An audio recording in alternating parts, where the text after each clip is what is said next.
Ahora con Venezuela, como hay 72 países que están involucrados en ayuda material, Ujú. ahí yo creo que dio una, una seguridad, ¿no?, para el gobierno Lula de adelantar un poco el paso y estamos satisfechos, digamos, porque prácticamente todos los días salen de aquí aviones que van con algún tipo de ayuda Qué para bien. Venezuela y por primera vez, creo, desde las elecciones de Maduro, Lula llamó a Delcy, Wow. tomó la iniciativa, habló, le felicitó, entonces de cierta forma se reataron lazos políticos, ideológicos que el gobierno brasileño había rompido en aquella tontería Sí, de dudar si las elecciones de Maduro habían sido limpias o no. terrible. Que fue una mierda cometida por Terrible. Itamaraty porque Sí, yo acompañé de cerca. sí. Ese mismo Itamaraty no tuvo duda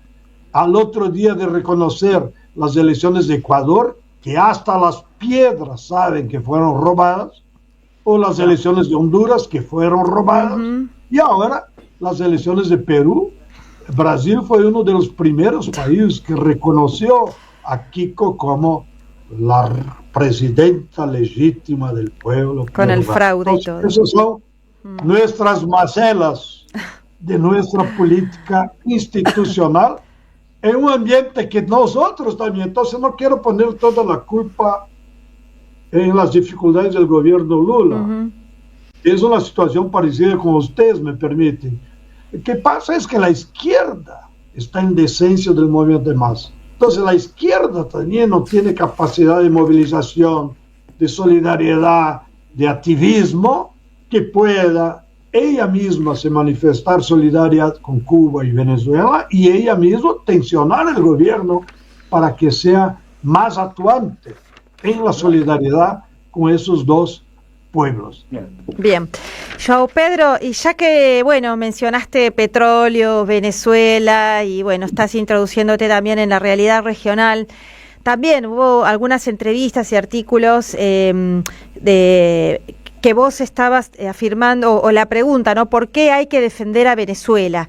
Y bueno, queremos abordar ese asunto, porque tú sabes que la guerra cognitiva que se arreció después de los bombardeos del 3 de enero, también han penetrado incluso nuestras propias filas. Ya venían penetrando, como tú dijiste, después de las elecciones de julio del 24, ya había una confusión producto del éxito del enemigo en confundir a la propia militancia popular, y bueno, y con el 3 de enero también. Esa guerra cognitiva nos penetró. Algunas hablan de protectorado, algunos y otros hablan de traición, entrega, etcétera, etcétera. Bueno, queremos saber tu opinión y hacerte esa pregunta nuevamente aquí en la radio de las Madres de Plaza de Mayo, tan amigas de Venezuela. ¿Por qué hay que defender a Venezuela? ¿Y cuál es tu análisis al respecto de la situación, ¿no? Más allá de la dureza y terrible realidad actual del terremoto. Ustedes han acompañado y toda la izquierda seria que tenemos en el continente es testimonio de que se está impulsando hace 20 años una guerra híbrida contra Venezuela.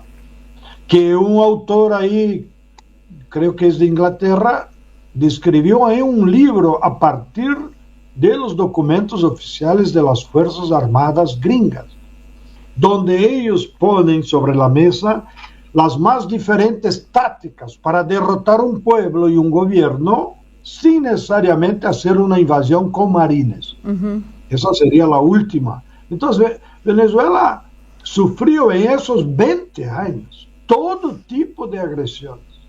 Bloqueo, secuestro del oro. Inglaterra secuestró 500 kilos de oro. ¿Dónde está Inglaterra con su democracia? ¿No? Entregaron las reservas en dólar, que tenían muchos dólares en Nueva York, miles, por las relaciones de PDVSA, a Guaidó, que él se las robó, ¿no? Dios mío, en fin, las refinerías. Hay un montón de ejemplos de esa guerra híbrida. Bueno, y al final hicieron ese ataque militar, secuestraron a Maduro, mataron a más de 120 soldados, 32 de Cuba y otros de Venezuela. Y, o sea, fue una derrota militar gravísima para Venezuela, para las Fuerzas Armadas Bolivarianas y para nosotros. Bueno, entonces, ese es el escenario. Y frente a esa derrota que ellos sufrieron, que fue una derrota militar, incluso he escuchado testimonios ahí, que por primera vez ellos utilizaron armas que parece cosa de la guerra de estrellas, porque son armas que utilizaban rayo láser y sonido, sí, destruían las personas. No es que mataba solo, destruía el cuerpo. Tanto es que los 32 soldados y oficiales cubanos que fueron asesinados ahí en combate, no se pudo organizar sus cuerpos. Ay, Dios. Porque fueron destruidos por esas armas modernas. Después me dijeron que Israel también está utilizando ese tipo de armas ahí en Gaza y en Irán. Bueno, entonces son armas potentísimas que no se tenía conocimiento y que ellos utilizaron con Venezuela, además de todo aquel equipaje que sacaron del aire internet. Los generales venezolanos no tenían cómo comunicarse, ¿no? Porque su celular, porque el satélite, todo estaba bloqueado. Entonces llevaron horas para descubrir que Maduro había sido secuestrado y cuántos habían morido, cuántos no sabían, porque se frenó toda comunicación. Y frente a esa situación, alguien honesto de izquierda puede decir, yo tengo dudas. Alguien traído, santos Dios. Eso es ser tonto. Es estar a servicio de la confusión que la CIA promueve. Entonces, cuando escribí ese artículo para difundir en toda Latinoamérica, incluso se difundió en Oriente Medio y África, ¿por qué es importante defender a Venezuela? En realidad era un artículo más para la izquierda. Claro. Diciendo a mis compañeros, compas, no tengan vergüenza, por lo amor de Dios. Eso es un equívoco. Nosotros tenemos que estar al lado de Venezuela, sea lo que sea, porque el primer situación es estar contra la agresión de Estados Unidos, ¿no? Así como no tenemos duda en tener la solidaridad con Cuba, que también viene a 60 años enfrentando esa guerra híbrida mediática, como usted dice. Entonces, la izquierda latinoamericana está en deuda con Venezuela, está en deuda con Cuba, porque estamos haciendo muy poco. Así es. Sea de solidaridad material, pero sobre todo, como tú decías, tenemos que entrar en la trinchera de la disputa de las ideas, ¿no? Y enfrentar en las redes, en las comunicaciones, para frenar ese avance que la CIA y los instrumentos de Marco Rubio están haciendo en todo el continente. Bueno, miren, me informaron que un grande periódico, no voy a nombrar para no estimular lucha interna, un grande periódico de izquierda de México no quiso publicar mi artículo. ¿Por qué? Porque no se sentían solidarios con Venezuela. Bueno, entonces, ¿están solidarios a quién? A los gringos. La verdad que es. A María Corina. ¿A quién están solidarios si no es al pueblo de Venezuela? Que uno tenga críticas al proceso bolivariano, como hay en todos los procesos, que uno tenga críticas al partido PSV, que uno tenga críticas al gobierno, eso es parte de la democracia, no hay problema eso. Pero en términos de solidaridad y de defensa del pueblo de Venezuela frente a las agresiones de los imperialistas, eso no podemos admitir ninguna duda. Así es muy importante. Compañera Paula, es muy importante. Muy bien, esa pasión militante, Joao Pedro, muy bien, a ver si nos contagiamos todas y todos. Pero es muy importante lo que decís, porque hay mucha confusión, es tremendo, y eso hace que la dejemos más sola. Ya la veníamos dejando sola a Venezuela. Digo, hablo en plural porque no es el caso nuestro, pero digo en general, ¿no? La militancia popular. Y ahora mucho más. Y además, te hago la última pregunta por nuestra parte, porque me parece que ya estamos en tiempos radiales que tenemos que ir terminando. Pero, bueno, el MST está presente en Venezuela a través de las brigadas solidarias, están presentes, por ejemplo, en la comuna socialista El Panal, haciendo un trabajo maravilloso junto con los comuneros y las comuneras, el poder popular que está en pie, el gobierno chavista está en pie. Han logrado, o sea, los gringos no lograron el cambio de régimen a pesar de esa atrocidad que hicieron. Y sigue gobernando con menos poder, pero sigue gobernando el chavismo. ¿Se puede hacer una comparación? Por ejemplo, no me quiero ir a Cuba porque no tenemos tiempo y vamos a tener una entrevista sobre Cuba, pero así como Cuba ahora también está teniendo que ceder en lo económico, con algunas aperturas y flexibilidades, también Venezuela, y después de semejante batacazo, bombardeo, muerte, secuestro, todo, tuvo que también ceder en lo económico, pero no está cediendo en lo político. Esa puede ser una lectura. Te pregunto, ¿considerás que se puede hablar de protectorado como algunos y algunas hablan? Yo considero que no, pero bueno, te lo pregunto a vos porque es algo que se suele repetir.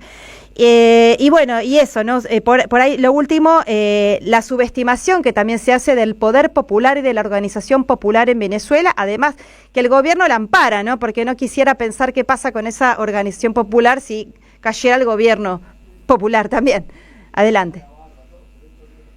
Muy bien, bueno, eso se daría 2 horas. Sí, bueno. Sí, pero me quedo en deuda. Bueno. Y otra hora más, al otro día, otro sábado. Dale, un poquito y la seguimos otro día. Bien, yo creo que los cambios mayores que están ocurriendo en Venezuela, en Cuba, son de política económica. Claro. Es verdad, los dos gobiernos tuvieron que recuar, ¿no?, en su programa, en su proceso, para abrirse más a inversiones extranjeras. Porque de hecho, el ahorro nacional, y nos hace falta la Unión Soviética, y nos hace falta el capital chino, que no viene, y entonces, mira, ni Unión Soviética, ni China, ni el ahorro nacional, que el ahorro nacional es la capacidad de un pueblo ahorrar tiempo de trabajo y invertirlo, ¿no? Entonces, como no hay esas 3 condiciones, tanto en Cuba como en Venezuela, los gobiernos, yo creo que sabiamente tuvieron que recuar y hacer cambios económicos que permitieran traer capital para hacer inversiones productivas que logren impulsar un crecimiento económico, pero no cualquier crecimiento económico, sino que, en el caso de Venezuela, reactivar la producción de petróleo, que es la principal fuente de riqueza de ellos, y en el caso de Cuba, mejorar las condiciones de vida de la población. Entonces, Atilio es el especialista ahí de la NEP y de lo que Lenin hizo en Rusia. Yo creo que podríamos ahí compararse. Fue el mismo paso atrás que los bolcheviques tuvieron que dar para garantizar la revolución rusa, ganar tiempo, invertir en áreas estratégicas, como ellos hicieron allá, y ganar tiempo aquí. Esos son los cambios principales que están ocurriendo en Cuba y Venezuela.